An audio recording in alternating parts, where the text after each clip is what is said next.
When he said learn to cook, I'm like, but I can do shake and bake chicken. I can do cola champagne.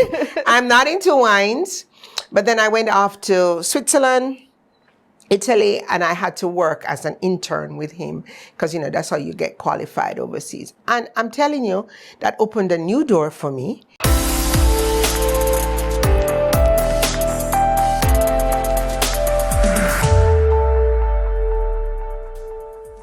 The food business can be very lucrative, but also very challenging. How many restaurants have you seen fail over the years, right?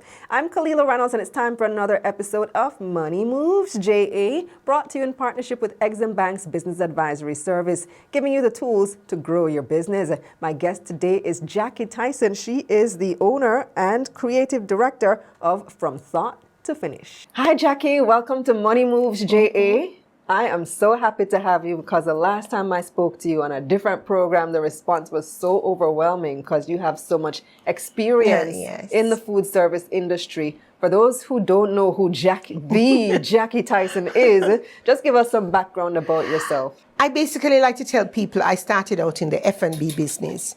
I started out in the fashion and beauty business first. I was a model. I was a trainer in etiquette for like the Miss Jamaicas. Then I went into event production of actually putting the competitions, fashion shows together. I had a training school called Creme de la Creme. And then I met a very mad Swiss man, I should just say, because at that time, he came to the Caribbean and he came to Jamaica to do tourism. I got married, and so I moved. It was an easy move because I had done public relations into doing banqueting, event management. And then he said to me, if we're going to own restaurants, you have to learn to cook. I said, learn to cook? People would not understand.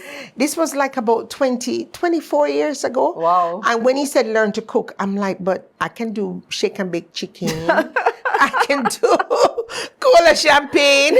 I'm not into wines. But then I went off to Switzerland, Italy, and I had to work as an intern with him because, that's how you get qualified overseas. And I'm telling you, that opened a new door for me. And then one day he said to me, he says, you're probably the only person who can cook me under the table. I thought, wow, because he taught me to explore flavors and do different things and come out the box. Here is the right way, but that don't mean you can't change it. Mm-hmm. Hence, one of my favorite signature dishes, which is mango glazed pig's tail. Always look at something and see how you can change it and how you can fuse it. So with that, coupled with my PR background, coupled with my marketing training, I was able, and my event planning and being creative, I just created a business that did exactly all these things. A lot of people don't really know that we do project management. My mother was a chartered accountant, so hence came the financial part. So it kind of made me I would like to say, a rounded entrepreneur. Being able to look at things differently and to be able to move the way I move, and I'm just grateful and I'm just thankful of the history and the life I've had, because it has taken me right where I am today. I'm so surprised to hear that you couldn't cook when he started. No. And now you're famous for your food 24 Yes. years later. But, cook shop and food service is a very popular hustle in Jamaica. As a matter of fact, I had a lady message me on Instagram just a few weeks ago saying that she does just that. She, sells food on the road for a living, but she's complaining that she's not making it. And I asked her, well, have you calculated how much it costs to prepare a plate of food? She said no. She hasn't done a budget. She hasn't done anything. And now she's concerned about how she's not making any money. So what really is the key to success in your industry? Well, let me tell you, and I give this my heart out. For you to cook and serve people, you have to be very brave and you have to be very creative, because it's your high risk take. And in the finance business, every day you're taking a risk because you don't have any set figures. You can't say, unless you have a set contract. Like her with a cook shop, she's cooking in faith. And that works. But it will work even better when you know your cost. So most people who do, as we say, a side hustle, this is how they feed their family. People have been very successful at it. They somehow people, have a way to capture cost in their head. I have that little tendency, but some of us don't. And we don't realize that in today's world, costs are continually escalating. What you buy one product for today, when you go back to the market, it's different. Some days I go to the market, lettuce is more expensive than a pound. A pound of lettuce is more expensive than a pound of beef. But we get locked into, Jamaicans don't want a box lunch unless it have some salad. They want 2 pieces of chicken. They want enough rice and enough gravy. To be able to do that and sell it for a price that the man on the street can afford, which is going to be under $1,000, you have to be an amazing magician. So where you would make money is on your volume side. So if you did 60, that maybe give you 60,000 for the day, let's just say, but your cost could come in at 45. And by the time you take out your gas and everything, you're really going home with only 5,000 profit. But because we're not calculating it like that, we don't realize that it's a small profit margin we're working with. A lot of cash is coming in. You say, okay, I can buy tomorrow's stuff. So you're really just living day to day. And for some of us, so if something happens, rainfall and the food don't sell today, you can't put it down till tomorrow because you're gearing for 40 or 60 lunches. So you find what happened, wastage gets high, and then you start losing money, and you haven't been able to build a reservoir yet. So you can go back in. And if you have savings, you keep going back, and you're keeping it going. It's a very mysterious thing. And I learned from studying in Europe that when something is not giving you the returns, if you have to get up in the middle of the night, lock it down. That's it. Stop the bleed immediately. And a lot of us rule ourselves with passion and the creativity, and the heart is in the pot. And this is how you do. You don't know how to do anything else. And you don't realize that I'm draining. So the most important thing is to just, every little bill you spend, just keep a book, just write down everything it costs for you to do 40 lunch. That will tell you your real cost for the lunch. It could be a chicken lunch, could be stew. So maybe you don't do fried chicken. Maybe it's better to do curry chicken or stewed chicken versus than doing big pieces of chicken. Those are the things that will tell you what to do. You mentioned earlier that prices are changing a lot right now, dealing with high inflation. Sometimes you go to supermarket, something more expensive than it was last week. What do you do when that happens? Do you substitute ingredients, or do you stick with what your customers know? Everybody knows rice and peas is coconut milk, it's seasoning, it's rice, it's peas. So when there's a change in that, you really can't, you may have a rice with less peas, and then your clients don't like it, especially when you've built a brand and a taste. So you find yourself on a treadmill. How do you keep that brand and taste going with the escalating costs? Because people don't like to come today and the lunch is 400, and they come tomorrow, it's 500. If it goes down, it's okay, but not going up. It's like you're on a seesaw.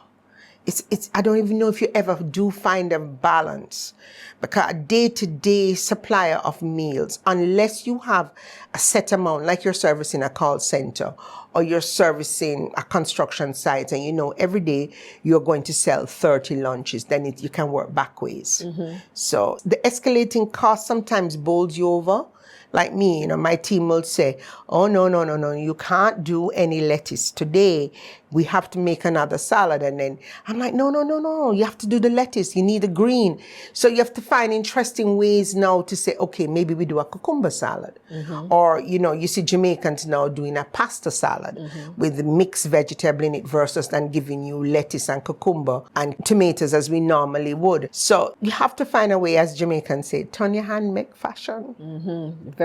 Create your own style of doing something. And we have to decide, do we give them cooked veg? Carrot is plentiful and cheap. So I'm not going to do a cold salad, because Jamaicans love the cold thing and the hot thing. So you julienne up your carrots and saute them down, maybe a little sugar on it, a little honey, and make it nice. And then again, there's this whole thing about eating healthy. How do you put all of that in a box lunch and survive, It's a trick. Is it better to take orders so that you can plan more easily rather than cooking this amount and hoping that it sells? Because once you cook it, if you don't sell it, it's spoiled. You can't sell it again. As I say, I'm so grateful, but Jamaican people who cook are tremendous faith people. They have faith more than anything else. You can take orders, but remember, orders can be canceled. If you have a set running a canteen and you're doing 150 meals, then you can budget to do 150. And usually those situations, though, the meal cost comes down less. So then there comes in the magic at the back now to how to keep that cost, because you can't increase costs for almost a year. So if you've signed a contract to do a $500 lunch, it's going to be for a year. You can't change. You can't say chicken went up or pork went up or this. You have to deliver. So a lot of it is now working back ways and seeing how you can still put taste and love and passion in that box lunch and make it. So some people do, because some people have a magic. I can cook rice, Kalilah, and you can cook rice and it just look normal. And somebody has cooked rice and it's sweat. And people say, no. I say, hello, it's a trick. They have magic in their hands. Some people can take one chicken and stretch it and it tastes so good, and then you find that you just have to find your little niche, what you do well. Don't try to do every possible thing. Don't do pasta if you don't learn to do it or you don't know how to do it, because you can lose. But if you can do pasta, my God, and you do it every day, people will buy. Don't do stewed chicken if you don't know how to do stewed chicken. Don't do fried chicken if you're going to dry it out. So instead of the pieces looking nice and pretty and big, they're looking drawn and dried. There are really tricks to everything, and how you marinate and how you season and how you prepare the meals. What's your final advice or your top tip for somebody who is in this business right now? Don't let the passion leave you. Learn to examine the cost. Get a notebook, write down everything you're doing. You'll maybe be able to make sense of it. And find things that you do well and stick with you do well. If you do a good stewed peas and a good curry goat and a good stewed chicken and you can do that, people will eat that. Because Jamaicans love stews and gravy and good rice, A lot of Jamaicans are going into boiled foods now. They like their cocoa, their pumpkin, their yam, their potato. So it's like an experiment. So don't stop experimenting. Just experiment. And the only way you have to know the back of house. We call that cost. And that includes pay yourself.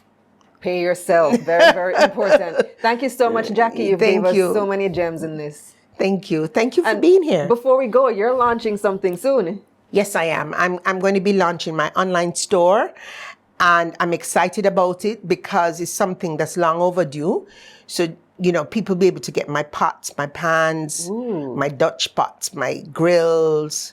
My mango glazed pigtail will be coming to you. You just have to order.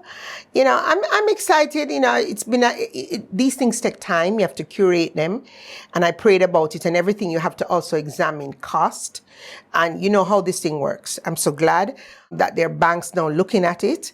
That online presents cost, and so that's like an investment in yourself. And, so you have to, literally, I had an account online, to be able to acquire the goods. And I just want people to have a great lifestyle. So it's really a lifestyle on-time store. I want people to just live. Drink your syrup out of a nice glass. Yes.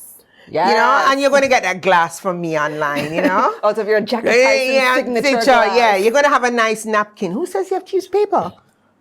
Use your Jackie Tyson signature. Yes. I'm going to make everything I do available and share it with I wish you everyone. Much success with this venture, Jackie. All the best. Thank you. Here's a recap of Jackie's key points. When running a food establishment, make sure to pay yourself first. Keep a record of your expenses. Be creative.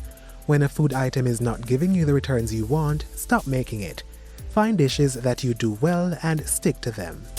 That's it for this episode of Money Moves JA, brought to you in partnership with EXIM Bank's Business Advisory Service, giving you the tools to grow your business. Visit their website at eximbankja.com and follow them all over social media at EXIMBankJA. You can also visit my website, KalilahReynolds.com, for a summary of this episode. See you next time.